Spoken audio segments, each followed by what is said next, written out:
तर नीट पेपरफुटी प्रकरणामध्ये लातूर पोलिसांनी ताब्यात घेतलेला जलील पठाण हा लातूर तालुक्यातील कातपूर जिल्हा परिषद शाळेत मुख्याध्यापक म्हणून कार्यरत आहे। जलील पठाण यांच्यावरती असलेल्या आरोपामुळे शाळेत आणि गावात देखील अस्वस्थता आहे। नीट पेपरफुटी प्रकरणामध्ये लातूरचं कनेक्शन उघड झाल्याच्या नंतर लातूर जिल्ह्यातल्या 2 शिक्षकांना लातूर शिवाजीनगर पोलीस ठाण्यामध्ये अटक करण्यात आलेली आहे। त्यांच्यावरती गुन्हा नोंद करण्यात आलेला आहे।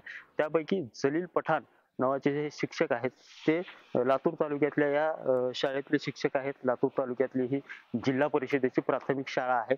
1ली ते 8वी पर्यंतची ही शाळा आहे आणि या शाळेवरती जलील पठाण हे मुख्याध्यापक म्हणून कार्यरत होते आणि त्यांनी मुख्याध्यापक पदाचा या ठिकाणी पदभार सांभाळलेला होता आणि त्यानंतर एटीएसने त्यांच्यावरती कारवाई करत त्यांना चौकशीसाठी ताब्यात घेतलं होतं।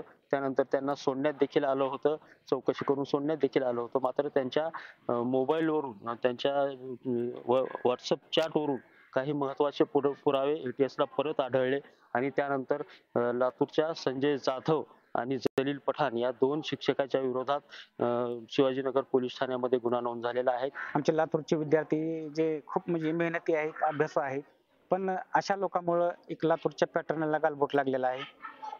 पण आमचे विद्यार्थी आणखीनही याच्यातनं मार्ग काढतील आणि लातूर पॅटर्न अबाधित ठेवण्यासाठी प्रयत्न करतील आणि अशा लोकांमुळे जर गालबोट लागत असेल तर अशा लोकांना लातूरकर माफ करणार नाही तेवढं नक्की आहे। निश्चित या निश्चित स्वरूपामध्ये लातूरमध्ये अशा घटना घडता कामा नये, कारण लातूरचं नाव हे शैक्षणिक पातळीवरती देशातच गाजलेलं आहे आणि त्यामुळे अशा घटना लातूरमध्ये होऊ नयेत अशी लातूरकरांची अपेक्षा आहे। नितीन बनसोडे, न्यूज 18 लोकमत, लातूर।